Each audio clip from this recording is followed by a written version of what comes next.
পৃথিবীতে যত আমল আছে কোন আমল আল্লাহ করেন না। আমল শুধু বান্দার জন্য, আল্লাহর জন্য কোনো ইবাদত নাই। শুধু একটা কাজ আল্লাহ করেন, সেটা হলো আল্লাহ রাসূলের উপরে আল্লাহ নিজে দুরূদ পড়েন। সুবহানাল্লাহ। আল্লাহ দুরূদ পড়ে আর আমরা দুরূদ পড়ি না। কত বড় বখিল আমরা, চিন্তা করেন। একজনও মুখ বন্ধ রাখবো না। নবীর মহাব্বত যদি দিলে থাকে, ভালোবাসা যদি দিলে থাকে, প্রত্যেকের উপরে লাজম দুরূদ পড়া। এমনি তো আমল নাই, নবীর নাম উচ্চারিত হওয়ার পরে যদি দুরূদ না পড়া হয়, আল্লাহ নবীর লানত আমাদের উপর। এই জন্য আমরা সকলেই জবান খুলে দুরূদ পড়বো। আবার প্রথম থেকে আল্লাহুম্মা সাল্লি আলা মুহাম্মাদ ওয়া আলা আলি মুহাম্মাদ কামা সাল্লাইতা আলা ইব্রাহিম ওয়া আলা আলি ইব্রাহিম ইন্নাকা হামিদুম মাজিদ। আল্লাহুম্মা বারিক আলা মুহাম্মাদ ওয়া আলা আলি মুহাম্মাদ কামা বারাকতা আলা ইব্রাহিম ওয়া আলা আলি ইব্রাহিম ইন্নাকা হামিদুম মাজিদ। তিনটা বিষয় কি কি এটা আলোচনার মাঝখানে বলবো, কিন্তু তিনটা বিষয় আলোচনা হবে, এটা আপনারা জেহানে রাখবেন। আল্লাহ রাব্বুল আলামিন আপনাকে আমাকে দুইটা জিনিস দিয়ে বানিয়েছে। একটা হলো দেহ, আরেকটা হলো রূহ, বডি, শরীর, আরেকটা হলো আত্মা। দুইটা জিনিসের সমন্বয়ে একজন মানুষ পরিপূর্ণ। যদি কারো রূহ না থাকে, এই দেহের কোনো দাম আছে? বলেন জোরে, দাম আছে? এই দেহটাকে আল্লাহ তাআলা চার জিনিস দিয়ে বানিয়েছে। কয়টা জিনিস দিয়ে বানিয়েছে? প্রত্যেকটা মানুষের দেহ চার জিনিস দ্বারা তৈরি। আগুন, পানি, মাটি, বাতাস। বলেন, আগুন, পানি, মাটি, বাতাস। এখন বলতে পারেন, হুজুর আমি তো আমার বাবা মার ঘর থেকে আসছি, আমার শরীরে তো কোনো আগুন, পানি, মাটি, বাতাস নেই। আমাদের যিনি পিতা আদম আলাইহিস সালাতু ওয়াস সালাম, উনাকে আল্লাহ এই চার পদার্থ দ্বারা, চার বস্তু দ্বারা বানিয়েছিলেন। আজীব ব্যাপার হলো, এই বডিটার যে খাবার, যে রিজিক আমরা ভক্ষণ করি, এটাও এই চার জিনিস থেকেই তৈরি হয়। সুবহানাল্লাহ। ভাত খাই না আমরা, ভাত, এই ভাত তৈরি হতে চারটা জিনিস লাগবেই। আপনি ফল খাচ্ছেন, ফল হওয়ার জন্য চারটা জিনিস লাগবেই। তার মানে বোঝা গেল, এই বডিটা যে জিনিস দ্বারা আল্লাহ বানিয়েছেন, এই বডিটার খাবারও আল্লাহ সেই জিনিস থেকেই তৈরি করেন। সুবহানাল্লাহ। বুঝছেন আমার কথা? তাহলে আমাদের দেহটা কয় জিনিস থেকে? এই দেহের খাবার কয় জিনিস থেকে? মাশাআল্লাহ। এটা একটা অধ্যায়। দ্বিতীয় অধ্যায়, আল্লাহ তাআলা দ্বিতীয় অংশ দিয়েছেন আমাদেরকে, রূহ। রূহটা কি জিনিস থেকে বানিয়েছেন? দেহ তো চার জিনিস থেকে। এর রূহ কোথা থেকে আল্লাহ সৃষ্টি করেছেন? কাফেররা আল্লাহ রাসূলকে জিজ্ঞাসা করেছে, মুহাম্মদ বলেন রূহ কি জিনিস? আল্লাহ তাআলা আল্লাহ রাসূলকে আগে ভবিষ্যদ্বাণী করেছেন, ওয়া ইয়াসআলুনাকা আনির রূহ।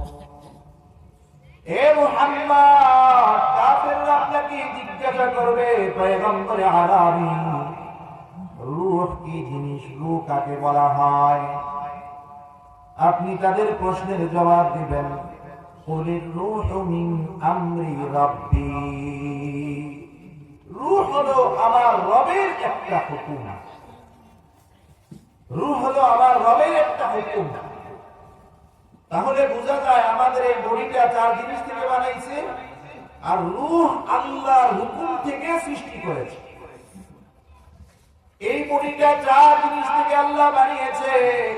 এই বডিরও খাবার আল্লাহ তাআলা চার জিনিস থেকে বানায়। এই রূহটা আল্লাহ তাআলা আল্লাহর হুকুম থেকে বানিয়েছে। এই রূহেরও একটা খাবার আছে, এই রূহেরও খোরাক আছে। এই রূহের খোরাক হলো আল্লাহ তাআলার হুকুম। আমার কথা বুঝছেন আপনারা? দেহেরও খাবার আছে, রুহেরও খাবার আছে। কিন্তু আজীব ব্যাপার হলো এই দেহটার কোনো মূল্য নাই। আল্লাহ তাআলা বলেন, মিনহা খালাকনাকুম ওয়া ফিহা নুঈদুকুম ওয়া মিনহা নুখরিজুকুম তারাতান উখরা।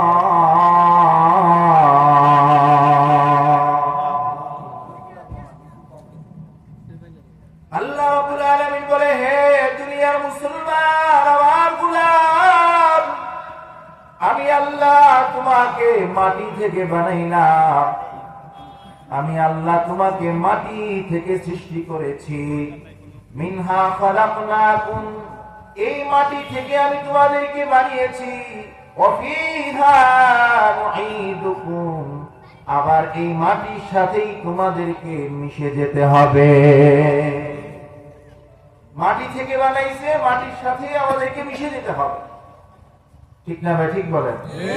আমরা যখন কবরে মানুষকে দাফন করি, এই দোয়াটা পড়ি, মিনহা খালাকনাকুম ওয়া ফিহা নুঈদুকুম ওয়া মিনহা নুখরিজুকুম তারাতান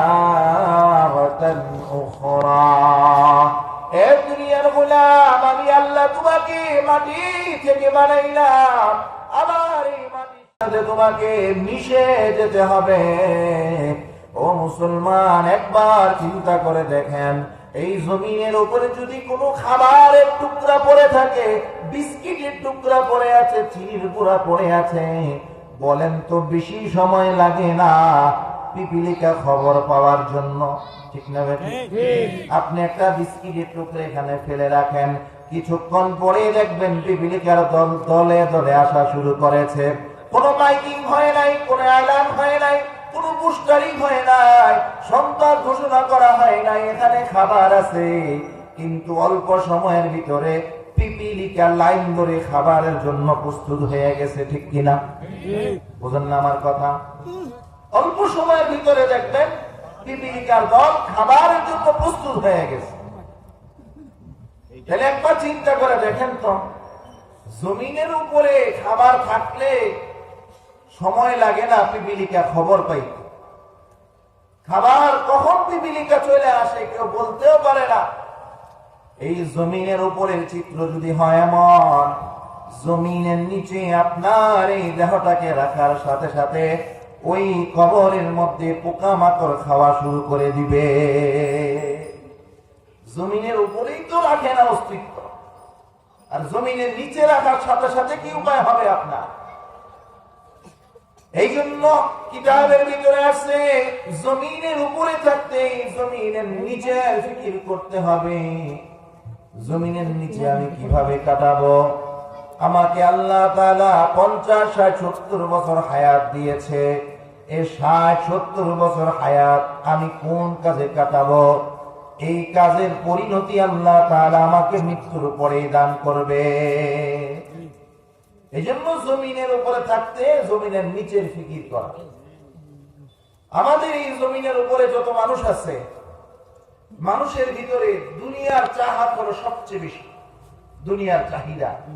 ঠিক না? ঠিক বলে। দুনিয়ার মহাব্বত, দুনিয়ার ভালোবাসা সবচেয়ে বেশি চাহিদা।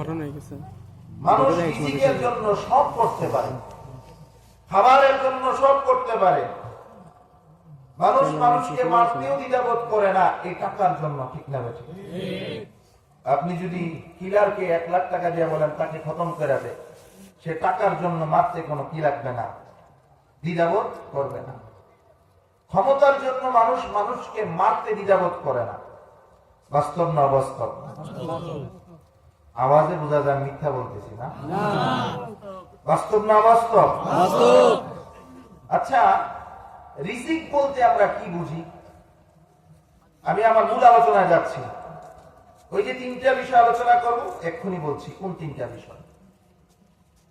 কোন ব্যক্তি যদি চায় আমার প্রচুর পরিমাণে রিজিকের দরকার, কিতাবের ভিতরে আসছে তাকে 3টা কাজ করতে হবে। কয়টা কাজ করতে হবে? 3টা কাজ। কিতাবের ভিতরে আসছে, মান আরাদার রিজকা ফাআলাইহি বিসালাসাতি আসবাব। কোন ব্যক্তি যদি রিজিক চায় তাহলে তার জন্য তিনটা কাজ করতে হবে, তিনটা উপকরণ তালাশ করতে হবে, তিনটা মাধ্যমে সে রিজিক পাবে। কয়টা মাধ্যম? তার আগে বুঝেন রিজিক কাকে বলে। দুই মুঠো ডাল ভাত শুধু রিজিক না। রিজিক মানে হলো আল্লাহর দেওয়া যত নিয়ামত আছে সবগুলো আমাদের জন্য রিজিক। আপনার সন্তান আপনার জন্য রিজিক, আপনার বিবি আপনার জন্য রিজিক, আপনার জমিন আপনার জন্য রিজিক, আপনার জমিনের ফসল আপনার জন্য রিজিক, আপনার গাছপালা আপনার জন্য রিজিক, গাছপালার ফল ফলাদি আপনার জন্য রিজিক। শুধু তাই না, আল্লাহ তাআলা দুনিয়ার জমিনে আপনাকে সম্পদ দিয়েছে, এই সম্পদ আল্লাহর দেওয়া আপনার জন্য রিজিক। দুনিয়ার জমিনে আপনাকে আল্লাহ তাআলা ক্ষমতা দিয়েছে, দায়িত্ব দিয়েছে, এই দায়িত্ব আল্লাহর পক্ষ থেকে দেওয়া রিজিক। এই সবগুলোর নাম হলো রিজিক। যদি কেউ চায় আমি দুনিয়ার জমিনে আল্লাহর দেওয়া সব রিজিক ভোগ করতে হবে, তাহলে তিনটা কাজ করতে হবে। তিন কাজের মাধ্যমে যদি কেউ আল্লাহর কাছে রিজিক চায়, আল্লাহ তাআলা তাকে রিজিক দিবেনই দিবেন ইনশাআল্লাহ। এটা কোরআন থেকে আপনাদেরকে আমি প্রমাণ দিয়ে আজকে আলোচনা শেষ করব। এক নাম্বার, যদি কেউ রিজিক চায়, এক নাম্বার কাজ হলো নামাজ পড়তে হবে। নামাজের মাধ্যমে আল্লাহর কাছ থেকে রিজিক নিতে হবে। কিসের মাধ্যমে? নামাজের মাধ্যমে। আপনাদের সামনে যে কোরআনুল কারীম থেকে তিলাওয়াত করেছি, আল্লাহ রাব্বুল আলামিন বলেন, ইয়া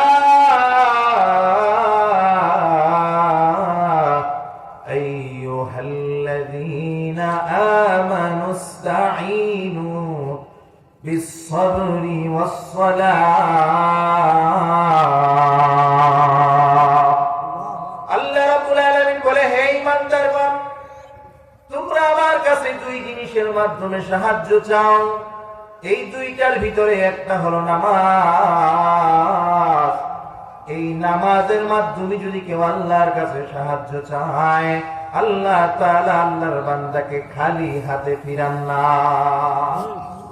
আল্লাহ রাসূলকে আল্লাহ বলেন, হে পয়গম্বর, আপনি আপনার পরিবারকে নামাজের আদেশ করেন, আপনার পরিবারকে আপনি নামাজের হুকুম করেন। ওয়া'মুর আহলাকা বিস-সালাহ ওয়াসতাবির আলাইহা লা নাসআলুকা রিজকা। নামাজের আদেশ করেন, রিজিক চাওয়া লাগবে না, আমি আল্লাহ নিজ জিম্মায় রিজিকের ব্যবস্থা করে দিব। সুবহানাল্লাহ। তাহলে রিজিকের মাধ্যমে আল্লাহর কাছ থেকে, নামাজের মাধ্যমে আল্লাহর কাছ থেকে রিজিক চেয়ে নেওয়া যায়। বলেন তো, নামাজ কি কয় ওয়াক্ত? এক ওয়াক্ত না পাঁচ ওয়াক্ত? জুমার দিন আসলে মনে হয় আল্লাহ নামাজ মনে এক ওয়াক্তই দিয়েছে। জুমায় যে মুসল্লি হয়, ফজরে এই মুসল্লি কই যায়? নাইট ডিউটি করে। কি বলেন আপনারা? নাইট ডিউটি করে। জোহরে কই যায় মুসল্লি গুলা? আল্লাহ তো নামাজের বিধান দিয়েছে 5 ওয়াক্ত, আমরা শুধু জুমার নামাজের সাথে এটাকে সীমাবদ্ধ করে নিয়েছি। যদি কোনো ব্যক্তি অভাবে থাকে, পেরেশানিতে থাকে, নামাজে দাঁড়িয়ে যান। সাহাবায়ে কেরাম নামাজে দাঁড়ায় আল্লাহর কাছ থেকে সব মুশকিলাতের আসান করে নিয়েছেন। চিল্লায়ে বলে সুবহানাল্লাহ। তাহলে নামাজ পড়লে আল্লাহ তাআলা আপনার সব পেরেশানি দূর করে দিবে। কোন ব্যক্তি যদি অভাবে থাকে, যে হুজুর আমি অভাবের মধ্যে আছি, আমার অভাব দূর হয় না, আমি পেরেশানিতে আছি, আমার পেরেশানি দূর হয় না, হুজুর আমি ঋণগ্রস্ত আছি, আমার ঋণ আদায় করতে পারি না, আমার কন্যা সন্তান বড় হয়ে গেছে, বিবাহের ব্যবস্থা হয় না, আমাকে আল্লাহ সন্তান দেয় না, হুজুর আমার চাকরি হয় না, অভাব দূর হয় না, তাহলে আমি বলবো বাবা আজকে থেকে পাক্কা নিয়ত করে নামাজি হয়ে যান। ইনশাআল্লাহ আল্লাহ তাআলা আপনার সব জরুরত পুরা করে দিবে, সব জরুরত পুরা হবে। চ্যালেঞ্জ। হৃদয় বলে একটা কিতাব সিরিজ আছে, বাংলা একটা সিরিজ, ওখান থেকে একটা ঘটনা আমি পেয়েছি, আপনাদেরকে শোনাই। উনি এই ঘটনাটা হাকিমুল উম্মাত মুজাদ্দিদ মিল্লাত শাহ আশরাফ আলী থানভী রাহমাতুল্লাহ আলাইহি থেকে এই ঘটনাটা উদ্ধৃতি দিয়েছেন। উনি ভারতের দিল্লির এক ঘটনা, আল্লাহর এক বান্দা ছিল, তার নাম ছিল মুহাম্মদ। কি নাম ছিল? মুহাম্মদ। 5 ওয়াক্ত নামাজি ছিল, কিন্তু তার একটা আলাদা বৈশিষ্ট্য ছিল। জুমার নামাজে সবার আগে মসজিদে যায় আর সবার পরে মসজিদ থেকে বের হয়। সুবহানাল্লাহ বলেন। আমরা তো যখন ইমাম সাহেব আযান দেয় তখন গোসল করতে যাই, ঠিক কি না? কোন রকম আইসা নামাজে দাঁড়াই, আবার মুনাজাত শেষ হওয়ার আগেই দেশত দেখ মুসল্লি নাই, ঠিক না ভাই? ঠিক। আল্লাহর বান্দার আদত ছিল জুমার নামাজে সবার আগে যায়, আবার মসজিদ থেকে সবার পরে বাড়িতে ফিরে। আল্লাহর বান্দা মুহাম্মদ একবার জুমার দিন জুমার নামাজের জন্য বের হয়ে গেছে। বলেন তো, জুমার নামাজে সবার আগে যাইতে হইলে অন্তত পক্ষে 10টায় ঘর থেকে বের হইতে হবে, ঠিক কিনা বলেন? 10টায় অন্তত আপনাকে বের হইতে হবে, সবার আগে মসজিদে যাইতে হবে। আল্লাহর বান্দা মুহাম্মদ জুমার নামাজের জন্য রওনা করেছে। ঘর থেকে বের হওয়ার পর সন্তান পিছন থেকে ডেকে বলে, আব্বা যান, আপনি কোথায় যান? মুহাম্মদ বলে, কেন? আমি তো নামাজে যাই। তুমি না জানো প্রতিদিন আমি জুমার নামাজে প্রত্যেক জুমায় সবার আগে মসজিদে যাই এবং সবার পরে মসজিদ থেকে বের হই। আজকে তো জুমার দিন, আমি জুমার নামাজে রওনা করলাম। রওনা করছি। ভারতে সরকারি ছুটি ছিল শনিবার দিন, আমাদের দেশে শুক্রবার। ওই সময় সরকারি ছুটি ছিল শনিবার তাদের, এখনো তাদের সরকারি ছুটি শনিবার। রবিবারও তাদের সরকারি ছুটি। আমাদের যেমন শুক্র শনি, তাদের ছুটি হলো শনি রবি, ঠিক কিনা বলেন? আল্লাহর বান্দাকে তার সন্তান বলতেছে, বাবা আপনি তো যাইতেছেন, ভালো কথা, ওই যে গম আপনি তো ভাঙার জন্য দোকানে দিয়ে আসছেন, যদি আপনি এখন গম না নিয়ে আসেন, জুমার পরে যে দোকান বন্ধ হবে, রবিবারের আগে সোমবারের আগে দোকান খুলবে না, তাইলে তো আমরা না খেয়ে মরে যাব। সন্তান থেকে বলে, বাবা নামাজে তো একটু পরে গেলেও হয়, এখন দোকানে যান, দোকান থেকে আটা নিয়ে আসেন, ঘরে খাবারের কোনো ব্যবস্থা নাই। বাবা যদি আপনি আটার ব্যবস্থা না করেন, কেউ আমরা খেতে পারবো না, মাও না খেয়ে থাকবে, আমরাও না খেয়ে থাকবো। বাবা আপনিও না খেয়ে থাকতে হবে, আপনি দোকানে যান, দোকান থেকে আটা নিয়ে তারপরে মসজিদে যাবেন। ঘরে কোনো খাবারই নাই। বলেন তো মুসিবতটা ছোট না বড়? আল্লাহর বান্দা চিন্তা করতেছে, আমার জীবনে আমি এই অভ্যাস পরিণত করেছি, জুমার নামাজে সবার আগে যাব, সবার পরে মসজিদ থেকে বের হব। আমি যদি এখন দোকানে যাই, তাহলে তো আমি সবার আগে মসজিদে যেতে পারবো না। কোনো খাবারের প্রয়োজন নাই, আল্লাহ যদি চায় আমার রিজিকের ব্যবস্থা হবে, আল্লাহ না চাইলে না খেয়ে থাকবো, কিন্তু আমি আমার নামাজ মিস করতে পারবো না। দুনিয়া জাহান্নামে যা, আমি আমার নামাজের পথে ছুটলাম। রওনা করছে মসজিদে। বাড়ির সীমানা পার হয়ে একটা দুইটা বাড়ি পার হইছে, পিছন থেকে আল্লাহর এক বান্দা ডেকে বলে, হে মুহাম্মদ কোথায় যাও?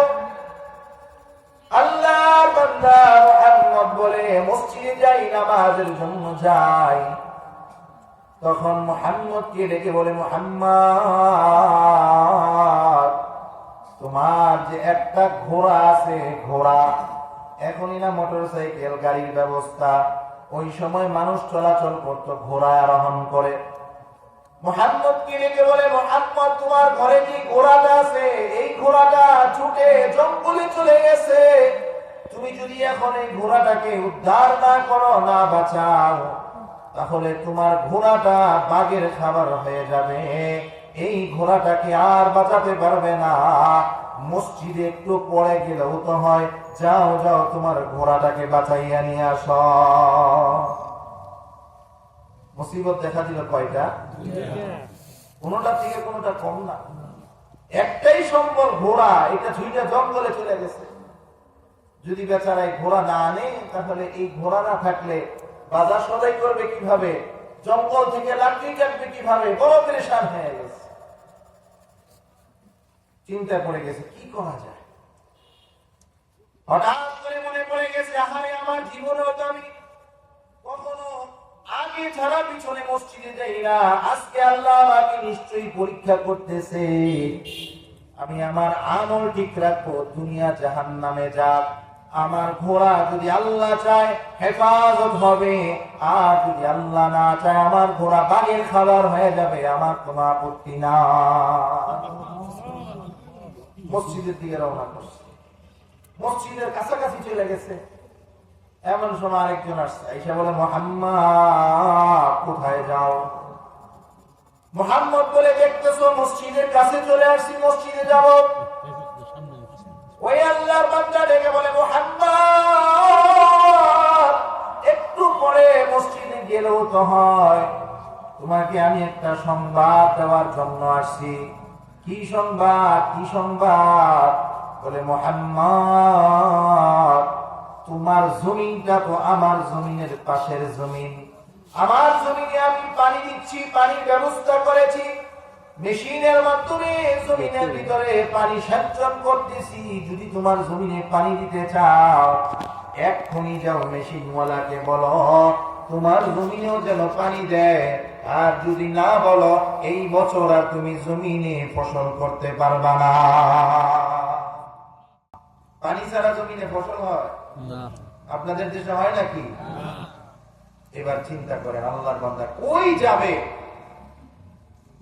ঘরে খাবার নাই, একমাত্র সম্বল ঘোড়াটা ছুটে জঙ্গলে চলে গেছে। জমিনে যদি এখন পানির ব্যবস্থা না করে, মেশিনওয়ালা চলে গেলে আর পানি দিতে পারবে না, সারা বছর জমিন শুকনা থাকবে, কোন রিজিকের ব্যবস্থা নাই। পুরো হয়রান পেরেশান হয়ে গেছে, কি করবে? একবার মসজিদের দিকে তাকায়, আর একবার মুসিবতের কথা চিন্তা করে। এইভাবে চিন্তা করতে করতে আল্লাহর বান্দা মসজিদে ঢুকে গেছে। আল্লাহু আকবার, আল্লাহু আকবার। ইমাম সাহেব আযান দিয়ে দিয়েছে, জুমার নামাজ আদায় হয়ে গেছে। মসজিদ থেকে সকল মুসল্লিরা এক এক করে বাহির হয়ে যাচ্ছে। দেখবেন জুমার দিন সকলের ঘরে ভালো ভালো খাবারের ব্যবস্থা হয়, ঠিক না ভাই? ঠিক। গরু একটা যদি সারা সপ্তাহে জবাই হয়, জুমার দিন একাই একটা গরু জবাই হয়। জুমার দিন সবাই একটু ভালো করে খায়। মুহাম্মদ যখন দেখলেন মসজিদের সব মুসল্লিরা এক এক করে বাহির হয়ে যায়, মসজিদ খালি হয়ে গেছে, এবার মুহাম্মদ চিন্তা করলেন মসজিদে যেহেতু কেউ নাই, এবার আমি আমার মওলার সাথে একটু মুলাকাত করি, কথা বলি। মুহাম্মদ সিজদায় পড়ে গেলেন, সিজদায় লুটায় পড়লেন, আল্লাহ ও রব্বি কারীম, মাওলা আমি জানি আপনার হুকুম নামাজের মাধ্যমে যদি আপনার কাছে রিজিক চাই, আপনি রিজিকের ব্যবস্থা করবেন। আমি জানি নামাজের মাধ্যমে আপনার কাছে যদি কিছু চাই, আপনি ফিরাইয়া দিবেন না। ও মাওলা, প্রত্যেকের ঘরে ভালো খাবারের ব্যবস্থা, আমার ঘরে খাবার নাই। আল্লাহ জুমার নামাজের পরে প্রত্যেকে সন্তান কিনিয়া ভালো ভালো খাবার খাবে, আমি বাড়িতে যাব, আমার সন্তান না খাওয়া থাকবে, আমিও না খাওয়া থাকবো। আল্লাহ এটা কিভাবে আমি সহ্য করব? ও রব্বি কারীম, মাওলা আমি আপনার কদমে সিজদা দিলাম, আপনি আমার রিজিকের ব্যবস্থা করে দেন। আসতে বলেন সুবহানাল্লাহ। মুহাম্মদ এবার মসজিদ থেকে বের হয়ে বাড়ির দিকে রওনা করলেন। বাড়ির সীমানায় যাওয়ার পরে তাকায়া দেখে ওই যে গোয়াল ঘরের ভিতরে যেখানে উনি ঘোড়াটা বেঁধে রাখেন, আল্লাহর বান্দা মুহাম্মদ তাকায়া দেখে ওখানে ওনার ঘোড়াটা সুন্দর করে বাঁধা আছে। বলবেন না সুবহানাল্লাহ? মুহাম্মদ এক পা দুপা করে ঘরের দিকে আগায়, আল্লাহর বান্দা ঘরের দিকে আগায় আর বড় পেরেশান, হায়রান, আহারে আমার সন্তানদের সামনে আমি কি চেহারা নিয়ে দাঁড়াবো? কি জবাব তাদেরকে দেব? এই মুহাম্মদ ঘরের দরওয়াজায় পা রাখার পরে আল্লাহর বান্দা মুহাম্মদ তাকে দেখে সন্তানগুলো রুটি ছিঁড়ে ছিঁড়ে গোশতের ঝোল দিয়ে রুটি খাচ্ছে আর আনন্দ করতেছে। মুহাম্মদ এই দৃশ্য দেখার পর চোখের পানিগুলো ছেড়ে দেয়, 1 সেকেন্ডের জন্য ঘরে দাঁড়ায় নাই, দৌড়ে চলে গেছে জমিনের মধ্যে। জমিনে যাওয়ার পরে তাকা দেখে জমিনের মধ্যে যতটুকু পানির প্রয়োজন ছিল আল্লাহ তাআলা ওনার জমিনের মধ্যে ততটুকু পানির ব্যবস্থা করে দিয়েছে। মুসিবত ছিল কয়টা? ওনার কাজ লাগছে না আল্লাহ এমনি ব্যবস্থা করে দিয়েছে? মুহাম্মদ বাড়িতে চলে আসছে। বিবি, এ বিবি, আমি তো ঘর থেকে বের হওয়ার সময় দেখলাম ঘরে আটা নাই, আমার ঘোড়াটা ঘর থেকে ছুটে জঙ্গলে চলে গেছে, আর জমিনের মধ্যে পানির ব্যবস্থা কে করলো বিবি আমাকে বলো না। বিবি এবার ডাক দিয়া বলে, ও মুহাম্মদ, আপনি যখন মসজিদে চলে গেলেন, আপনি মসজিদে চলে যাওয়ার পর হঠাৎ করে আপনার ভাই আমাদের ঘরের দরওয়াজায় আঘাত করলেন। দরওয়াজা খোলার পরে তাকাইয়া দেখলাম আপনার ভাই দোকান থেকে তার আটা কেনার জন্য গিয়েছিল, ভুলে আমাদের আটাগুলো ভুলে নিয়ে আসছে আর আমাদের ঘরে আটা বুঝাইয়া দিছে। আল্লাহ ভাইয়ের মাধ্যমে ভাইয়ের কাজ করাইয়া দিছে। মুহাম্মদ বলে, বুঝলাম আটার ব্যবস্থা এইভাবে হইল। আমাকে বলো, ঘোড়াটা ছুটে গিয়ে জঙ্গলে চলে গিয়েছিল, এই ঘোড়াটা কিভাবে ফিরে পেলা? মুহাম্মদের বিবি বলে, আপনি যখন মসজিদে চলে গেছেন, মসজিদে জুমার আযান হয়ে গেছে, মুসল্লিরা মসজিদে যাওয়ার জন্য রওনা হয়েছে, এমন সময় জঙ্গল থেকে একটা বাঘ আমাদের ঘোড়াটাকে তাড়া করেছে পিছন থেকে, আর সকল মুসল্লিরা মিলে লাঠি সোটা নিয়ে ওই ভাগকে তাড়াইয়া দিয়া আমাদের ঘোড়াটা আমাদের হাতে ফিরিয়ে দিয়েছে। মুহাম্মদ চিন্তা করতেছে, আহারে আমার মাওলা কি না করতে পারে, আমার মাওলা তো আমার নামাজের মাধ্যমে দেখা যায় এত সহজে ব্যবস্থা করে দিছে। এবার মুহাম্মদ বলে, বিবি আমাকে বলো না জমিনের মধ্যে পানির ব্যবস্থা কিভাবে হলো? বিবি বলে, আমাদের পাশের জমিনে পানি দিতে দিতে দিতে দিতে মেশিনওয়ালা ক্লান্ত হয়ে ঘুমিয়ে গেছে। আল্লাহ তাআলা ওনার চোখের মধ্যে ঘুমের পর্দা টেনে দিয়েছে, আল্লাহর বান্দা ঘুমায়া গেছে, আর পাশের জমিন ভরপুর হয়ে পানি আমাদের জমিনেও ভরপুর হয়ে গেছে। এই কথা বিবি বলার পরে মুহাম্মদ সাথে সাথে সিজদায় লুটিয়ে পড়ে, আল্লাহ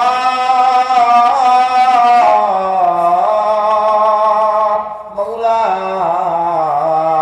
আপনার ঘোষণা নামাজের মাধ্যমে সাহায্য চাইলে আপনি ফিরান না। আল্লাহ আপনি আবারও প্রমাণ করে দিলেন, নামাজের মাধ্যমে যদি কেউ আল্লাহর কাছে রিজিক চাইতে পারে, আল্লাহ তাআলা বান্দাকে ফিরান না।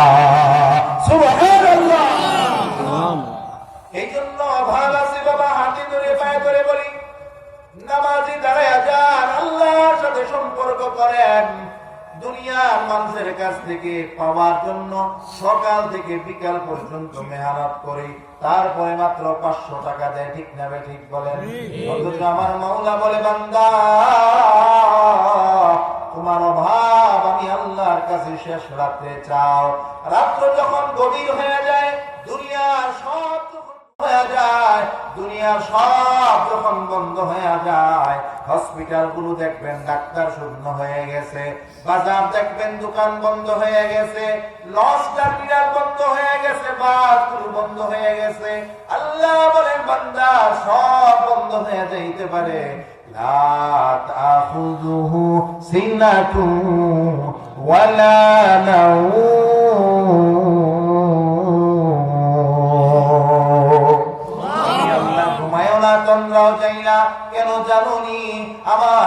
বান্দা বিপদে পড়ে আমি আল্লাহকে ডাকবে, আমি আল্লাহ সাথে সাথে লাব্বাইক বলে জবাব দেওয়ার জন্য হাজির হয়ে যায়। এই জন্য মুসলমান ইমানদার শেষ রাত্রির আমল আল্লাহর কাছে বড় পছন্দের আমল, প্রিয় আমল। যদি অভাবে পড়ে যান, মোবাইলে অ্যালার্ম দিয়ে রাখবেন, রাত্র 3টা বাজবে, ঘুম থেকে উঠে ওযু করে নামাজে দাঁড়াইয়া যান। দেখেন না আল্লাহর সাথে একটু সম্পর্ক করে দুনিয়ার কোনো কিছু চাওয়া লাগবে না, আল্লাহ কুদরতি ভাবে আপনার জন্য ব্যবস্থা করে দিবে। চট্টগ্রামে একটা মাদ্রাসা আছে, নানুপুর মাদ্রাসা, নাম শুনছেন আপনারা? বড় একটা মাদ্রাসা, নানুপুর মাদ্রাসা। ওই মাদ্রাসার একজন উস্তাদ ছিলেন আল্লাহওয়ালা সুলতান আহমদ নানুপুরি রহমতুল্লাহ আলাইহি, প্রিন্সিপালও ছিলেন ওই মাদ্রাসার। সুলতান আহমদ নানুপুরি রহমতুল্লাহ আলাইহি একদিন ওনার খাদেমকে রাত্রে 2টার দিকে উঠে বলতেছে, কলা আসেনি ঘরে, দেখো তো কলা আসেনি রুমের ভিতরে। খাদেম তালাশ করে খুঁজে দেখে ঘরের ভিতরে কোনো কলা নাই। এখন বিশ্বাস হুজুর মুখে উচ্চারণ করতে কলা খাবে, এখন খাদেমের হুঁশ আছে? কথা বলেন, খাদেমের তো আর হুঁশ নাই, কলা ব্যবস্থা করতেই হবে। হুজুর চাইছে কলা কোথায় পাওয়া যায়? গ্রামের বাজার, 9টা বাজলেই শ্মশান ঘাট হয়ে যায়, সব দোকান বন্ধ হয়ে যায়। আর রাতের বাজে কয়টা? 2টা। কয়টা? 2টা। সুলতান আহমদ নানুপুরি রহমতুল্লাহ আলাইহির খাদেম বাজারে চলে গেছে। বাজারে যাওয়ার পর তাকায় দেখে সব দোকান বন্ধ, একটা দোকানও খোলা নাই। খাদেম বসে বসে চিন্তা করতেছে, আরে আমার হুজুর কলা খাইতে চাইছে, একটা দোকানও তো দেখি খোলা নাই, তাহলে আমি আমার হুজুরের জন্য কিভাবে কলার ব্যবস্থা করব? আল্লাহর কাছে দোয়া করতেছে, আল্লাহ কিভাবে কলার ব্যবস্থা করব মাওলা, আপনি একটু পথ বলে দেন। খাদেম তাকায় দেখে আশ্চর্যের ব্যাপার, ওই যে দূরে থেকে একজন মুরব্বী বাবা হাতের ভিতরে একটা হারিকেন নিয়ে টুক টুক টুক টুক করে বাজারের দিকে আসতেছে। আল্লাহু আকবার। চিন্তা করছে, এত রাতে বাজারে? ও চাচা, এত রাতে বাজারে কি? বলে বাবা রে, রাতের বেলা দোকানে ঔষধ কিনা রাইখা গেছিলাম, নিতে ভুলে গেছি। পেটের ব্যথার ঔষধ কিনছি, নিতে মনে নাই, দোকানে ফালায় ফেলে গেছি। বাড়িতে যায় খায়া দেয়, ঘুমায় পড়ছি, পেটে কোনো ব্যথা নাই, টেনশনও নাই। হঠাৎ করে যখন রাত্রের 2টা বাজলো, পেটের ব্যথা শুরু হয়ে গেছে। পেটের ব্যথা সহ্য করতে পারি না, এই জন্য সহ্য করতে না পেরে দোকানে যে পেটের ব্যথার ওষুধ রেখে গেলাম, এই ওষুধ নেওয়ার জন্য চলে আসছি। কি বুঝলেন আপনারা? কষ্ট দেখি কি বুঝলেন বলেন? আল্লাহ রে, আল্লাহ খাওয়াবে কিভাবে ঘুরাইয়া পেটের ব্যথা দিয়ে তারা বাজারে আসছে, ঠিক কিনা বলেন? এবার খাদেম বলে, হে চাচা, বাজারে আপনার কিসের দোকান? চাচা বলে, বাজারে আমার কলা রুটির দোকান। আল্লাহু আকবার। বাজারে আমার কলা রুটির দোকান। খাদেম মনে হলো আসমানের চাঁদটা হাতে পাওয়া গেছে। খাদেম চিৎকার করে বলে, চাচা, আল্লাহ আপনাকে ফেরেশতা রূপে পাঠাইছে, একটু তাড়াতাড়ি দোকানটা খুলে আমাকে কিছু কলা দেন, আমার হুজুর কলা খাবে, আমি অস্থির হয়ে আছি। চাচা দোকান খুললেন, খাদেম কলা নিলেন, 20টা কলা নিলেন। ওই জমানায় 20টা কলার দাম 1 টাকা দাম। মুরব্বীরা যারা আছেন তারা বুঝবেন, 1 টাকাও দাম না, 1 টাকাও জুলুম হয়। 20টা কলার দাম উদাহরণস্বরূপ মনে করেন 1 টাকা। খাদেম বলে, বাজার কলার দাম কত? দোকানদার বলে 5 টাকা। আসলে কলার দাম কত? চাইছে কত? খাদেম মনে মনে বলে, আমি তো আপনারে ফেরেশতা মনে করছি, এখন তো দেখি আপনি ফেরেশতা, নাস্তা শয়তান। সুযোগ পাই আপনি দাম বাড়ায় দিলেন। চাচা, কাজটা কি ঠিক হইল? 1 টাকার কলা আপনি বড় জোর 2 টাকা রাখতে পারেন, 5 টাকা কেন রাখবেন? দোকানদার সুযোগ পাইছিনি বলে নিলে নাও, না নিলে নাই, এত কথা বলার সময় নাই, আমার ঘুমাইতে হবে। খাদেম বলে ঠিক আছে, আমার উস্তাদ খাবে, আমার বিশ্বাস হুজুর খাবে, 5 টাকা কেন, 500 টাকা বলে আমার নেওয়া লাগবে। খাদেম পকেট থেকে 5 টাকা বের করে দোকানদারকে বুঝাইয়া দিয়া কলা নিয়া বাড়ির দিকে রওনা করেছে। এ মুসলমান ইমানদার, নামাজের মাধ্যমে কিভাবে আল্লাহর কাছ থেকে চেয়ে নিতে হয় এটা আপনাদেরকে বুঝাচ্ছি বাবা। খাদেম যখন ওই পীর সাহেব হুজুরের কামরার কাছে চলে গেলেন, যাওয়ার পরে তাকায়া দেখে পীর সাহেব নামাজে দাঁড়ায় গেছেন, নামাজ পড়তেছেন। নামাজ শেষ করার পরে আল্লাহর কাছে দোয়া করে, আল্লাহ আপনি না রাজ্জাক, আপনি না রিজিকের মালিক মাওলা, আপনি আমার জন্য উত্তম রিজিকের ব্যবস্থা করে দেন। রিজিকের দোয়া করছে আল্লাহর কাছে, কিসের মাধ্যমে? জোরে বলেন না, কিসের মাধ্যমে? আল্লাহ কবুল করছেনি কিভাবে? আরেক বেড়ার ভিতরে ব্যথা বাড়াই দিয়া। আল্লাহর কুদরত এটা, আল্লাহ ওয়ালাদের কারামত বুঝে বড় কঠিন। খাদেম বলে, হুজুর আপনার জন্য কলা নিয়ে আসি, আপনি না কলা খাইতে চাইলেন। সুলতান আহমদ নানুতুই রাহমাতুল্লাহ আলাইহি আল্লাহ ওয়ালা বুজুর্গ ছিলেন, কাশ কলা ছিল, কাশ ধ্যান করে অনেক কিছু উপলব্ধি করতে পারেন। সুলতান আহমদ নানুতুই রাহমাতুল্লাহ আলাইহি খাদেমকে জিজ্ঞাসা করে, ভাই খাদেম এই কলা কত টাকা দিয়ে কিনে আনলা? খাদেম বলে, হুজুর 5 টাকা দিয়ে কিনে আনলাম। সুলতান আহমদ নানুতুই রাহমাতুল্লাহ আলাইহি বলে, বাবা এই কলা কেন 5 টাকা দিয়ে কিনতে গেলা?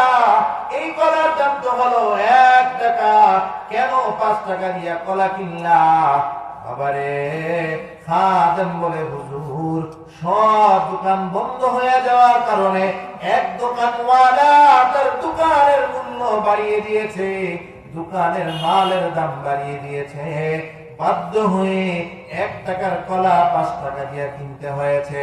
সুলতান আহমদ নানুতুই রাহমাতুল্লাহ আলাইহি চিৎকার করে বলেন, খাদেম এটাই তোমাকে আমি বুঝাইতে চাইলাম, যখন দুনিয়ার সব দোকান বন্ধ হয়ে যায়, সব দোকান বন্ধ হয়ে যাওয়ার কারণে এক দোকানের মূল্য বেড়ে যায়, তদুপরি যখন রাত্র গভীর হয়ে যায়, দুনিয়ার সব যখন ঘুমায় যায়, আল্লাহ তাআলার কোন বান্দা যদি তখন ঘুম থেকে জাগ্রত হয়ে আল্লাহর কাছে সেজদায় লুটায়া পড়তে পারে, দুনিয়ার দোকান সব বন্ধ হওয়ার কারণে যেমন এক দোকানের দাম বেড়ে যায়, সব মানুষ ঘুমায়া থাকার পরে একজন যখন আল্লাহর কদমে সেজদা দেয়, আল্লাহ তার দাম তেমন বাড়িয়ে দেয়, আল্লাহ বাড়িয়ে দেয়।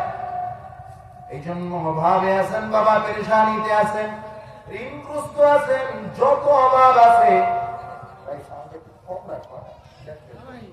যত ভাব আছে, নামাজে দাঁড়ায়া যান, আল্লাহর কাছে চান, আল্লাহ আপনাকে ফিরাবে না।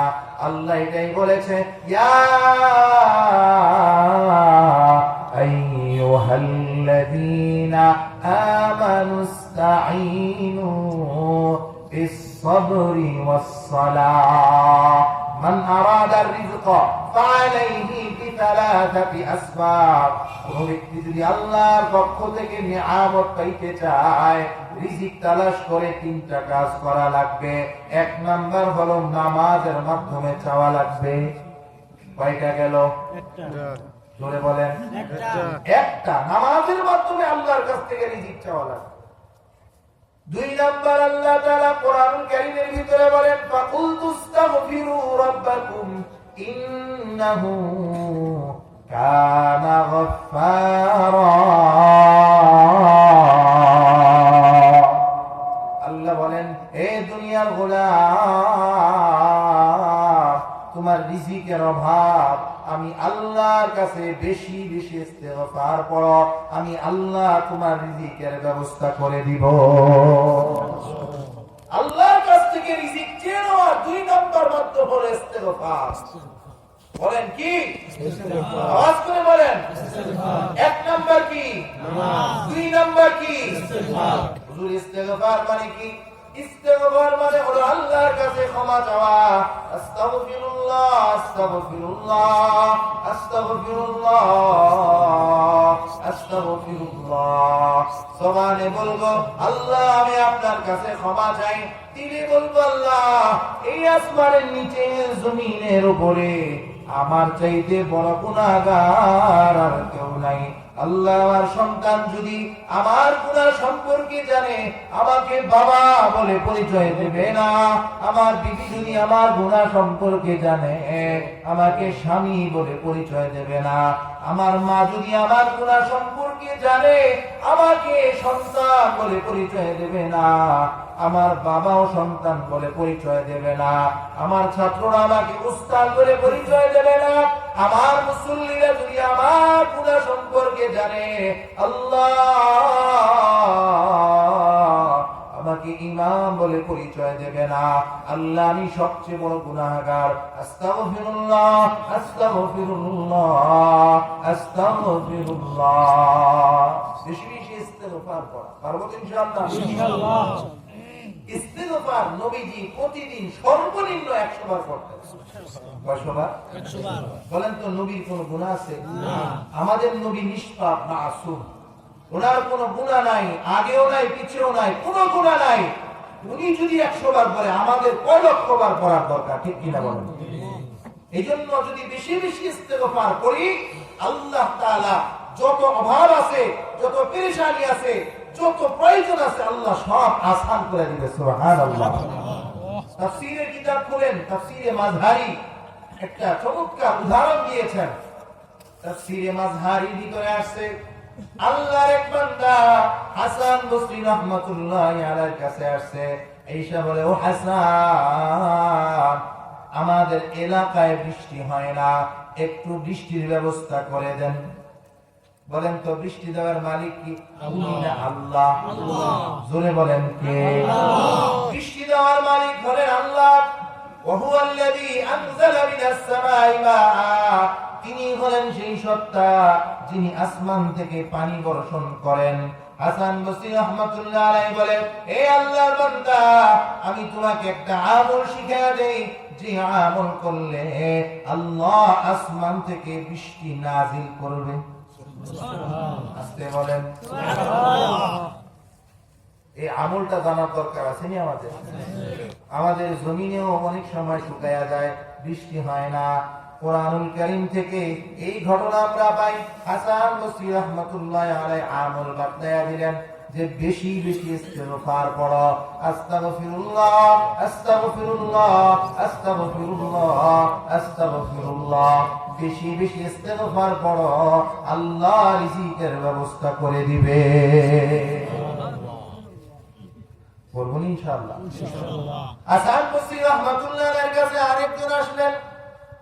আল্লাহর আরেক বান্দা এসে বলে, হাসান,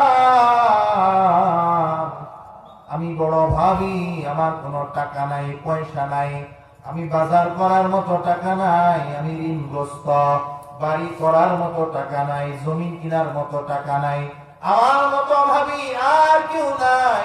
ও হাসান, আমার জন্য একটু দোয়া করেন, আল্লাহ যেন আমার অভাব দূর করে দেয়, আল্লাহ যেন আমাকে রিজিকের ব্যবস্থা করে দেয়, মালের ব্যবস্থা করে দেয়, এই জন্য আমার জন্য একটু দোয়া করেন। হাসান বসরি রাহমাতুল্লাহি আলাইহি বলেন, হে আল্লাহর বান্দা, আমি কি তোমাকে এমন একটা আমল বলে দেব না যে আমল করলে আল্লাহ তোমাকে মাল দান করবে, সম্পদের মালিক বানাবে, আল্লাহ তোমার অভাব দূর করবে, পেরেশানি দূর করবে, তোমার যা হাজত আছে আল্লাহ তাআলা আসমানি ফয়সালা থেকে পুরা করে দিবে। আল্লাহর বান্দা বলে, হ্যাঁ হ্যাঁ বলেন। হাসান বসরি রাহমাতুল্লাহি আলাইহি বলে, ইস্তিগফার পড়ো। আল্লাহ কোরআনে বলেছেন, ফাকুলতুস্তাগফিরু রাব্বাকুম ইন্নাহু কানা গফফারা।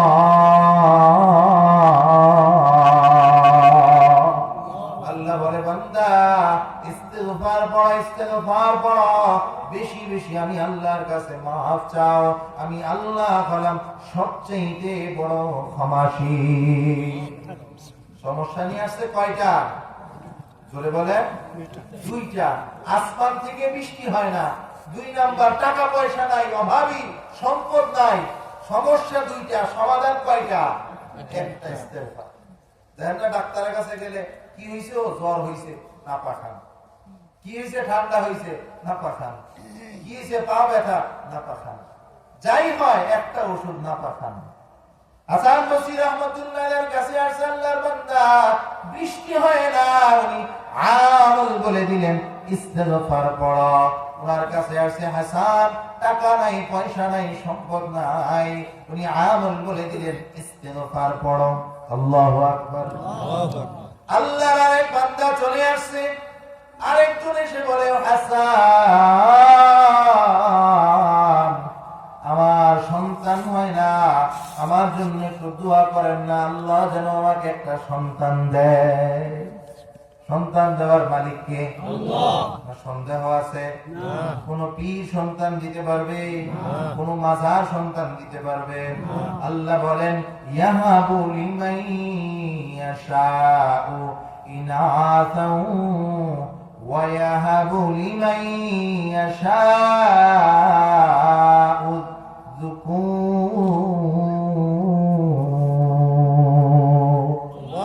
আল্লাহ বলে আমি আল্লাহ যাকে চাই পুত্র দেই, যাকে চাই কন্যা দেই। আও ইউযাফিজুহুম যুকরানা ওয়া ইনাসা ওয়া ইয়াজআলু মান ইয়াশাউ আকীমা।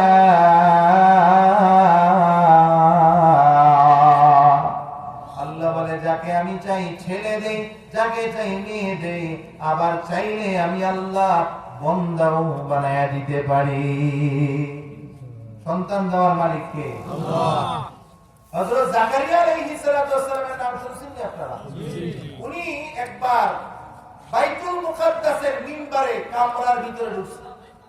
ঢুকে দেখে হযরত মারিয়াম আলাইহিস সালাতু ওয়াস সালাম খাবার খাইতেছে, ফল খাইতেছে। কি ফল জানেননি?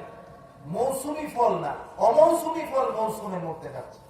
এখন যদি কেউ আপনাকে আম কাইটা দেয়, আপনি আশ্চর্য হইবেন না?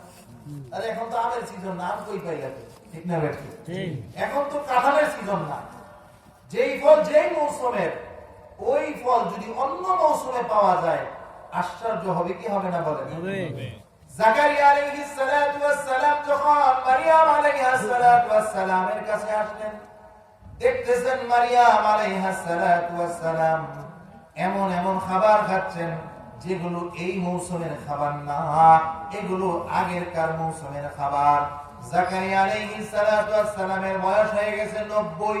উনি মনে মনে চিন্তা করে আমার 90 বছর বয়স, এখন তো আর আমার সন্তান হওয়ার বয়স নাই। এই জন্য উনি আল্লাহর কাছে সন্তানের জন্য দোয়াও করেন না। উনি মনে মনে চিন্তা করেন এই বয়সে তো আমার সন্তান হওয়া সম্ভব না। কিন্তু যখন দেখলেন মারিয়াম আলাইহিস সালাতু ওয়াস সালাম অমৌসুমী ফল অন্য মৌসুমে খায়, উনি বুঝে গেলেন আহারে যেই মাওলা অন্য মৌসুমের ফলের ফল এই মৌসুমে খাওয়াতে পারে, আমার মাওলা চাইলে এই বয়স বাবাকে সন্তান দিতে পারে। উনি দোয়া করলেন, উনি আল্লাহর কাছে দোয়া করলেন। হুনালিকা দাআ জাকারিয়া রাব্বা ক্বালা রাব্বি হাবলি মিন লাদুনকা যুররিয়াতান তাইয়্যিবা।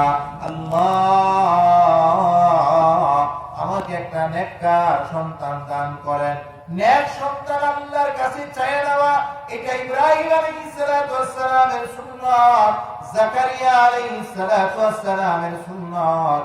উনি যখন আল্লাহর কাছে দোয়া করলেন, আল্লাহ তাআলা উনাকে একটা নেক সন্তান হযরত ইয়াহইয়া আলাইহিস সালাতু ওয়াস সালামকে ওই বয়সেই দান করলেন।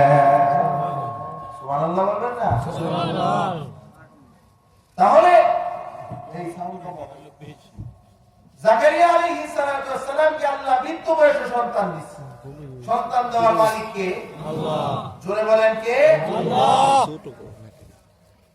কষ্ট হইতেছে আপনাদের? না, কিছু উঠাউঠি হইতেছে, বারবার হাঁটাহাঁটি হইতেছে, এগুলো বন্ধ করে রাখো, এগুলো সুন্দর না, হাঁটলে বয়ানের মুড নষ্ট হয়ে যাবে। জাকারিয়া আলাইহিস সালাম কে আল্লাহ এই বয়সে সন্তান দিতে পারছে, তাহলে আল্লাহ সন্তান দেওয়ার মালিক, এটা প্রমাণ হয়, ঠিক কিনা বলেন?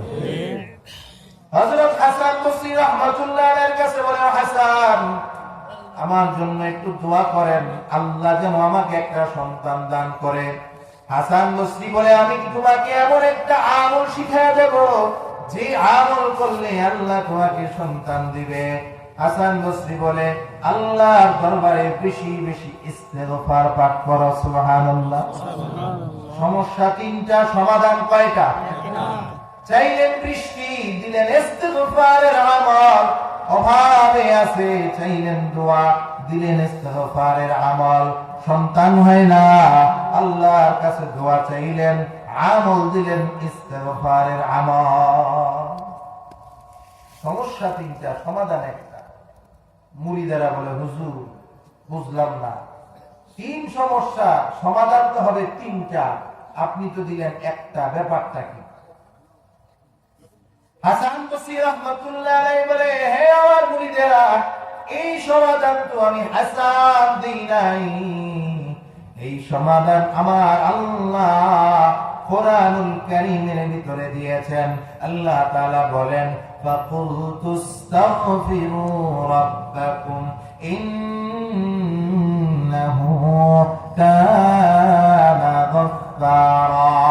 বেশি বেশি করে ইস্তিগফার পাঠ করো, কেননা আল্লাহ তাআলা ক্ষমাশীল।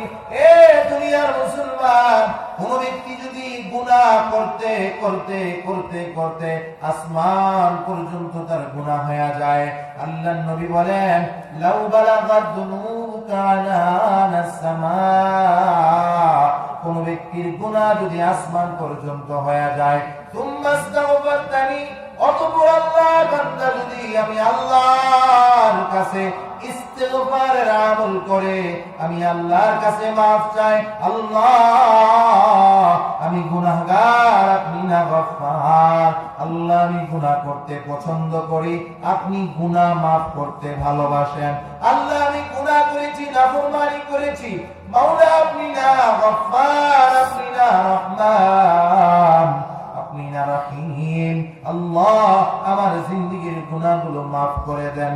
আল্লাহ রাসূল বলেন, কোন ব্যক্তি ইস্তেগফার করবে, আল্লাহ তাআলা আসমান পর্যন্ত গুনাহ মাফ করে দিবে। হাসান বসরি রাহমাতুল্লাহ আলাইহি বলে, আল্লাহ তাআলা কোরআনুল কারীমের ভিতরে ঘোষণা দিয়েছেন, কোন ব্যক্তি যদি ইস্তেগফারের আমল করে, ইস্তেগফার বেশি বেশি করে, আল্লাহ তাআলার ঘোষণা হলো, ইউরসিলিস সামাআ আলাইকুম মিদরারা।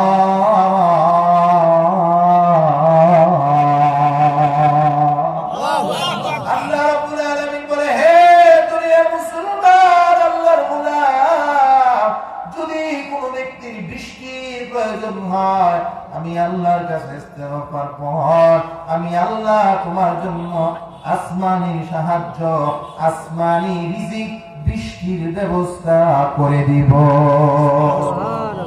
আমলটা কি করতে হবে? ইস্তেগফার করতে হবে। তাহলে ইস্তেগফার বললে আল্লাহ বলেন বৃষ্টির ব্যবস্থা করব, তারপরে আল্লাহ বলেন ওয়ায়ুমদিদকুম বিআমওয়াল, আমি আল্লাহ অভাব দূর করে দেব, সম্পদের দরকার আমি আল্লাহ সম্পদ দেব, টাকার দরকার আমি আল্লাহ টাকা দেব, জমিনের দরকার আমি আল্লাহ জমিন দেব, বাড়ি গাড়ির দরকার আমি আল্লাহ বাড়ি গাড়ি দেব। ওয়ায়ুমদিদকুম বিআমওয়াল, সম্পদের দরকার, মালের দরকার আমি আল্লাহ দেব, ক্ষমতার দরকার তাও আমি আল্লাহ তোমাকে দিব। সবকিছুর ক্ষমতার মালিক কে? আল্লাহ না জনগণ? আমাদের দেশে যে স্লোগান আছে, সব ক্ষমতার উৎস জনগণ, এটা একটা শিরকি কথা। নাউজুবিল্লাহ বলেন। যদি কেউ এই চিন্তা করে, ঈমান থাকবে না। কি থাকবে না ভাই? ঈমান থাকবে না। সব ক্ষমতার মালিক কে? আল্লাহ। কুলিল্লাহুম্মা মালিকাল মুলকি তুতিল মুলকা মান তাশা। আল্লাহ বলেন আমি যাকে চাই আমি আল্লাহ তাকে বাদশা বানাই, আমি আল্লাহ যাকে চাই তাকে আল্লাহ ফকির বানাই। ক্ষমতার মালিক কে? আল্লাহ। আরো জোরে বলেন কে? আল্লাহ। আল্লাহ তাআলা বলেন বান্দা বেশি বেশি ইস্তেগফার পর যা প্রয়োজন ওয়ায়ুমদিলকুম বিআমওয়াল, আমি আল্লাহ তোমার সব হাজত পুরা করে দেব। 3 নাম্বার আল্লাহ বলেন ওয়াবানিন, সন্তান হয় না, আমি আল্লাহর কাছে ইস্তেগফার পড়ো, আমি আল্লাহ সন্তানের ব্যবস্থা করে দিব। তাহলে বোঝা গেল যত অভাব অনটন আছে, যত কিছু আমাদের দরকার 3 জিনিসের মাধ্যমে আমরা চাইবো। 1 নাম্বার বলেন কি? নামাজ। আরো জোরে বলেন নামাজ। 2 নাম্বার ইস্তেগফার। 2 নাম্বার ইস্তেগফার করলে শুধু সবকিছু হবে এমন নয়, বরং ইস্তেগফার করার দ্বারা গুনাহ মাফ হয়, ঠিক কিনা বলেন? ইস্তেগফার করার দ্বারা জান্নাত কাছে আসে, জাহান্নাম দূরে চলে যায়। ইস্তেগফার পড়ার দ্বারা আমার আল্লাহ খুশি হয়, শয়তান নারাজ হয়। ইস্তেগফার পড়ার দ্বারা আল্লাহর কাছে মর্যাদাবান হয়। ইস্তেগফার পড়ার দ্বারা শয়তানের শত্রু হয়। বলেন আমরা আল্লাহর বন্ধু হব না শয়তানের বন্ধু হব? আল্লাহু ওয়ালিয়ুল্লাযীনা আমানু ইউখরিজুহুম মিনাদ দুলুমাতি ইলান নূর। আল্লাহর বন্ধু হতে পারলে অন্ধকার কবর আলোকিত হয়ে যাবে, ঠিক কিনা বলেন? ঠিক। আল্লাহর বন্ধু হতে পারলে আলোকিত হয়ে যাবে কবর, হাসর আলোকিত হয়ে যাবে, ফুলসিরাত আলোকিত হয়ে যাবে, জান্নাতের মালিক হওয়া যাবে। এই বাড়ি গাড়ি টাকা পয়সা এগুলা ভোগ করা যাওয়া যাবে? কি বলেন? বাড়িওয়ালা বাড়িতে থাকতে পারবে? চোখের পলকে তুমি হতে পারো লাশ, চিরতরে বন্ধ হবে তোমারই নিঃশ্বাস। চোখের পলকে তুমি হতে পারো লাশ, চিরতরে বন্ধ হবে তোমারই নিঃশ্বাস। হবে আলম তোমারই নাম মসজিদের মাইকে, হবে আলম তোমারই নাম মসজিদের মাইকে। বাড়িওয়ালা নাই রে বাড়ি নাই রে দুনিয়াতে, বাড়িওয়ালা নাই রে বাড়ি নাই রে দুনিয়াতে, বাড়িওয়ালা নাই রে বাড়ি নাই রে দুনিয়াতে, বাড়িওয়ালা নাই রে বাড়ি নাই রে দুনিয়াতে। তোমার ভয়ে থাকতো মানুষ ছিল বাহাদুরি, ভাবনি হাওয়ায় ওরা তুমি যে রঙিন ঘুড়ি।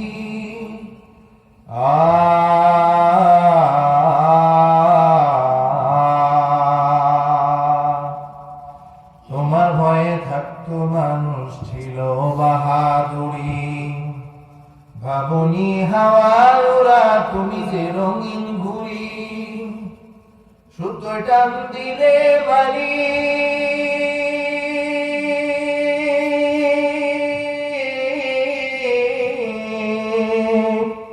সুতোয় টান দিলে মালিক পারবে না থাকিতে। বাড়িওয়ালা নাই রে বাড়ি নাই রে দুনিয়াতে, বাড়িওয়ালা নাই রে বাড়ি নাই রে দুনিয়াতে, বাড়িওয়ালা নাই রে বাড়ি নাই রে দুনিয়াতে, বাড়িওয়ালা নাই রে বাড়ি নাই রে দুনিয়াতে। চোখের পলকে তুমি হতে পারো লাশ, চিরতরে বন্ধ হবে তোমার নিঃশ্বাস। হবে আলম তোমারই নাম মসজিদের মাইকে, ঠিক না? হবে আলম তোমারই নাম মসজিদের মাইকে। সকলে বলেন বাড়িওয়ালা নাই রে বাড়ি নাই রে দুনিয়াতে, বাড়িওয়ালা নাই রে বাড়ি নাই রে দুনিয়াতে, বাড়িওয়ালা নাই রে বাড়ি নাই রে দুনিয়াতে। বাড়ি গাড়ি মিল ফ্যাক্টরি টাকার পাহাড়, বিলাসিতায় কেটেছে জনম কত অহংকার। বাড়ি গাড়ি মিল ফ্যাক্টরি টাকার পাহাড়, বিলাসিতায় কেটেছে জনম কত অহংকার। দামি কাপড় ছেড়ে হবে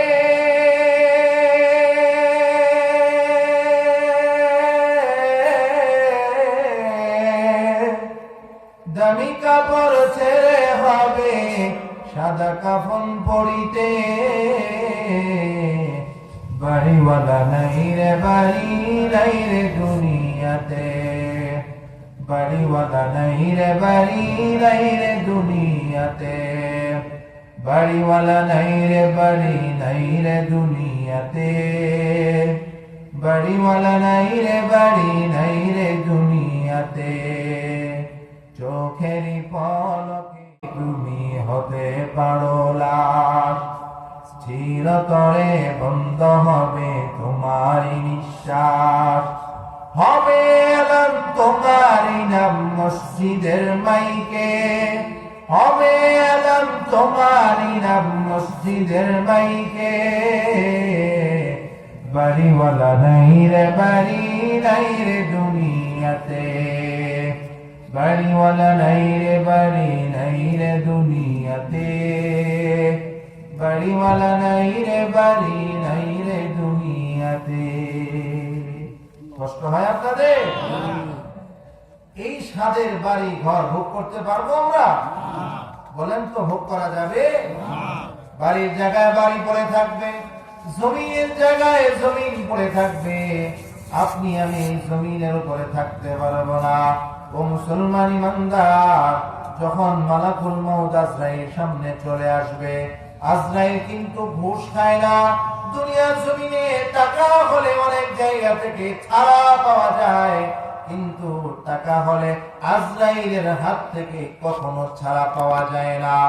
আজরাইল আসার পরে যদি বলেন, ভাই আজরাইল আমাকে একটু সুযোগ দাও, আমি 2 রাকাত নফল নামাজ পড়তে চাই, আমি একটু কোরআন তেলাওয়াত করতে চাই, ইমাম সাহেব হুজুর থেকে একটু তওবা করে নিতে চাই, আজরাইল আপনাকে সুযোগ দিবে না। আপনি যদি বলেন হাত্তা ইযা জাআ আহাদাহুমুল মাউত ক্বালা রাব্বি ইরজিউন লাআল্লি আ'মালু সালিহান ফীমা তারাকতু কাল্লা। কোন সুযোগ মিলবে না, কোন সুযোগ দেওয়া হবে না। এই জন্য বেশি বেশি ইস্তেগফার করা, আল্লাহর কাছ থেকে রিজিক চাওয়া নেব। কয় জিনিসের মাধ্যমে? 3 জিনিস। জোরে বলেন। 3 জিনিস। আমার আলোচনা শেষের দিকে, একজন উঠবেন না, দোয়া হয়ে যাবে ইনশাআল্লাহ। বলেন ইনশাআল্লাহ। কে কে থাকবেন, কে কে যাইবেন? ইনশাআল্লাহ প্রতিশ্রুতি দেন। আবদান কে কে থাকবেন? নারে তাকবীর, আল্লাহু আকবার, নারে তাকবীর, আল্লাহু আকবার। দিন ইসলাম, দিন ইসলাম জিন্দাবাদ, জিন্দাবাদ। আল কোরআনের আলো ঘরে ঘরে জ্বালো, আল হাদিসের আলো ঘরে ঘরে জ্বালো। মসজিদ মাদ্রাসা যেখানে আমরা আছি সেখানে, ওয়াজ মাহফিল যেখানে আমরা আছি সেখানে, আলেম ওলামা যেখানে আমরা আছি সেখানে, কোরআন হাদিস যেখানে আমরা আছি সেখানে, সুদ ঘুষ যেখানে আমরা আছি সেখানে। মাশাআল্লাহ। ইনশাআল্লাহ, ইনশাআল্লাহ। আল্লাহ কবুল করেন, বলি আমিন, আমিন। তাহলে 3 জিনিসের মাধ্যমে আল্লাহর কাছ থেকে রিজিক নেব। এই 3টা জিনিস যদি শিখতে পারি, তাহলে আল্লাহর কাছ থেকে রিজিক নেওয়াও আমাদের জন্য সহজ হবে। ঠিক কি না বলেন? ইনশাআল্লাহ। তাহলে 1 নাম্বার কি বলছি ভাই? নামাজ। বলে বলেন নামাজ, নামাজ। 2 নাম্বার ইস্তিগফার। প্রতিদিন কতবার করে ইস্তিগফার করবেন বলেন? অন্তত পক্ষে 100 বার। ফজরের নামাজের পরে প্রথম আমল করবেন ইস্তেগফার 100 বার। পারা যাবে তো ইনশাআল্লাহ? আরেকটা আমল বলে দিই, মাঝখানে মনে পড়ছে যে যদি কোনো ব্যক্তি ফজরের নামাজের পরে 100 বার পড়ে সুবহানাল্লাহি ওয়া বিহামদিহি, সুবহানাল্লাহি ওয়া বিহামদিহি, বলেন সুবহানাল্লাহি ওয়া বিহামদিহি। কষ্ট হয়? করতে বেশি কষ্ট হয়? লম্বা দোয়া না, ছোট্ট দোয়া। সুবহানাল্লাহি ওয়া বিহামদিহি, সুবহানাল্লাহি ওয়া বিহামদিহি কতবার পড়ব? 100 বার। কোন ব্যক্তি যদি ফজরের পরে 100 বার, আল্লাহর রাসূল বলেন সুবহানাল্লাহি ওয়া বিহামদিহি 100 বার পাঠ করে, আল্লাহ তাআলা ওই বান্দার গুনাহ যদি সমুদ্রের ফেনা পরিমাণ হয়, আল্লাহ তাআলা তার গুনাহ মাফ করে দিবে। প্রতিদিন কতবার? 100 বার। শুধু তাই না, আল্লাহর রাসূল বলেন ওই ব্যক্তি যদি প্রতিদিন 100 বার করে ইস্তেগফার করে, 100 বার সুবহানাল্লাহি ওয়া বিহামদিহি পড়ে, আল্লাহ তাআলা তার নামে জান্নাতের মধ্যে 100টা গাছ লাগিয়ে দিবে। সুবহানাল্লাহ। আমল করা যাবে ইনশাআল্লাহ? তাহলে দুইটা পাইলাম। 3 নাম্বারটা বলবো নাকি পরে বলবো? আগে বলে ফেলি, শুনলে আবার দৌড় দিয়েন না কিন্তু। 3 নাম্বার হলো, ওরা কিতাবের ভিতরে আসছে মান আরাদার রিজকা ফাআলাইহি বিসালাসাতি আসবাব। কোন ব্যক্তি যদি আল্লাহর কাছ থেকে কোনো কিছু পাইতে চায়, 3টা মাধ্যমে পাবে। 1 নাম্বার হলো নামাজ, 2 নাম্বার হলো ইস্তেগফার, 3 নাম্বার হলো as-সাদাকা। হুজুর এতক্ষণ তো বলছেন মজা লাগছে, এখন আবার কি ওয়াজ করেন? সাদাকা মানে হলো দান করা। দান করার দ্বারা আল্লাহর কাছ থেকে অতি সহজে অনেক কিছু পাওয়া যায়। কি করার দ্বারা? দান করা। আরে বলে বলেন না মাশাআল্লাহ। আমরা যে মসজিদে দান করি, মাদ্রাসায় দান করি, মসজিদের লাভ হয় না আমাদের লাভ হয়? আমাদের লাভ হয়। জোরে বলেন আমাদের লাভ হয়। কোরআনুল কারীমের ভিতরে আল্লাহ তাআলা বলেন মাসালুল লাযীনা ইউনফিকুনা আমওয়ালাহুম ফি সাবিলিল্লাহ। কোন ব্যক্তি যদি আল্লাহর রাস্তায় খরচ করে, আল্লাহর রাস্তায় দান করে, তার উদাহরণ হলো এমন। আল্লাহ তাআলা বলেন ইউনফিকুনা ফি সাবিলিল্লাহ কামাসালি হাববাতিন আম্বাতাস সাবআ সানাবিলা ফি কুল্লি সুনবুলাতিন মিআতু হাব্বা। সহজ অনুবাদ হলো, একটা গম লাগাইলেন, এক গমের বিনিময়ে আল্লাহ তাআলা 700 গমের সওয়াব দান করবে। একটা গম লাগাইলে এই গম থেকে একটা গাছ হয়, এই গাছের ভিতরে 7টা শীষ হয়, এক একটা শীষে 100 করে গম হয়। বলেন তো এক গমের দ্বারা কয়টা গম হইল? 700। আল্লাহ তাআলা বলেন কোন ব্যক্তি যদি আল্লাহর রাস্তায় খরচ করে, আল্লাহর রাস্তায় দান করে, আল্লাহ তাআলা 1 টাকা দান করলে 700 টাকার সওয়াব দান করে। শুধু তাই না, হাদিসের মধ্যে আল্লাহর রাসূল বলেন as-সাদাকাতু তুতফিউল বালা। সাদকা দান করার দ্বারা, সাদকা দেওয়ার দ্বারা আল্লাহ তাআলা বান্দার পক্ষ থেকে বালা মুসিবত দূর করে দেয়, অসুস্থতা দূর করে দেয়, বিপদ আপদ দূর করে দেয়। বলেন তো অসুস্থ হলে ডাক্তারের কাছে যাওয়া লাগে কি লাগে না? ডাক্তারের কাছে যাওয়া লাগে, 1000 টাকা ভিজিট দেওয়া লাগে। এমন ডাক্তার পাওয়া যাবে না আপনাকে পরীক্ষা দিবে না। আপনাকে পরীক্ষা ধরে দিল, এই 5টা চেকআপ করে পরীক্ষা করে নিয়ে আসেন। ডাক্তারের কাছ থেকে পরীক্ষা নিয়ে 5000 টাকা পরীক্ষায় দিলেন, ওষুধ কিনলেন 5000, ডাক্তারকে দিলেন 1000, কত হলো? 11000। কেন দিলেন 11000? সুস্থ হওয়ার জন্য, ঠিক কিনা বলেন? এ মুসলমান ইমানদার, সুস্থ হওয়ার জন্য আমি 11000 টাকা খরচ করলাম। আর আল্লাহ বলে বান্দা তুমি যদি আমার রাস্তায় সাদকা করো, আমি আল্লাহ তোমাকে সকল প্রকার বিপদ থেকে হেফাজত করব, সকল প্রকার অসুস্থতা থেকে আমি আল্লাহ হেফাজত করব। সুবহানাল্লাহ বলবেন না? সুবহানাল্লাহ। তাহলে কয়টা আমল বললাম বাজার? 3টা। এক নাম্বার কি? নামাজ। দুই নাম্বার কি? ইস্তেগফার। তিন নাম্বার কি? সাদাকা। ইমাম শাফি রাহমাতুল্লাহি আলাইহি বলে পৃথিবীর মধ্যে তিনটা কাজ সবচাইতে কঠিন। কয়টা কাজ? তিনটা কাজ। তার মধ্যে এক নাম্বার হলো অভাবের সময় আল্লাহর রাস্তায় দান করা। ঠিক না ঠিক? অভাবের সময় আল্লাহর রাস্তায় দান করা এটা সবচেয়ে কঠিন। আজকে আমরা দান করতে চাই না। টাকার প্রতি এত মায়া আমাদের, এত ভালোবাসা, এত মহাব্বত যে দান করলে মনে হয় আমার টাকা শেষ হয়ে যাবে। ঠিক না ঠিক? অথচ কত মানুষ কেমন দেখলাম কোটি কোটি টাকার মালিক, কোটি কোটি টাকা জমিনে রেখা কবরের নিচে চলে গেছে, আর সন্তান এখন এগুলা দিয়া নেশা করে, সন্তান এগুলা দ্বারা গুনার কাজে জড়ায়। ঠিক কিনা বলে? কবরের মধ্যে সদকায়ে জারিয়া পৌঁছতেছে, মাশাআল্লাহ, একবার দিবে দইরা যা লাগে। ঠিক না বেঠি? এই জন্য বাবা, আমি মরে গেলে আমার সন্তান দান করবে এই আশা করা যাবে না। আমি আমার নিজেরটা নিজের জন্য কতটুকু জমা করলাম, সঞ্চয় করলাম, এটা করতে হবে। ঠিক না বেঠি? সন্তানের আশা করা যাবে না। আমার বাবার দেওয়া সম্পদ আমি ভোগ করি, আমার মার দেওয়া সম্পদ আমি ভোগ করতেছি, অথচ আমার বাবা মার জন্য আমি কি করলাম? কি করলাম আমার বাবা মার জন্য? বাবা মার জন্য 2 টাকা দান করতে পারি না। জুমার দিন আমার সামনে দিয়ে দান বাক্সটা চলে যায়, আমি 2 টাকা পকেট থেকে বের করে দান করতে পারি না। এত মায়া টাকার জন্য, এত ভালোবাসা এই টাকা। এই টাকা কি কবরে যাবে? কাফনের কাপড়ের কোনো পকেট আছে বলেন? এই জন্য দুনিয়ার জমিনে থাকতেই নিজের জন্য কিছু একটা কইরা যাওয়া। ঠিক না ঠিক? আমি যে ওয়াজ করলাম আপনাদেরকে, এই ওয়াজগুলো মানবেন ইনশাআল্লাহ? ইনশাআল্লাহ। 3টা আমল বলছি। কয়টা আমল? 1 নাম্বার নামাজ। 2 নাম্বার ইস্তেগফার। এখন তো নামাজের সময় নাই, শেষ। ঠিক কিনা? ইস্তেগফার পড়বনি শেষ রাতে উঠা। 3 নাম্বার হলো দান সদকা। আমি দেখি আমার ওয়াজের উপরে আপনারা আমল কতটুকু করবেন, এটার প্রমাণ আমি এখন আপনাদের কাছ থেকে নেব। রাজি আছেন নি? কতটুকু আপনারা প্রমাণ দিতে পারবেন যে হুজুর আপনার বয়ান শুনছি, আমল করব।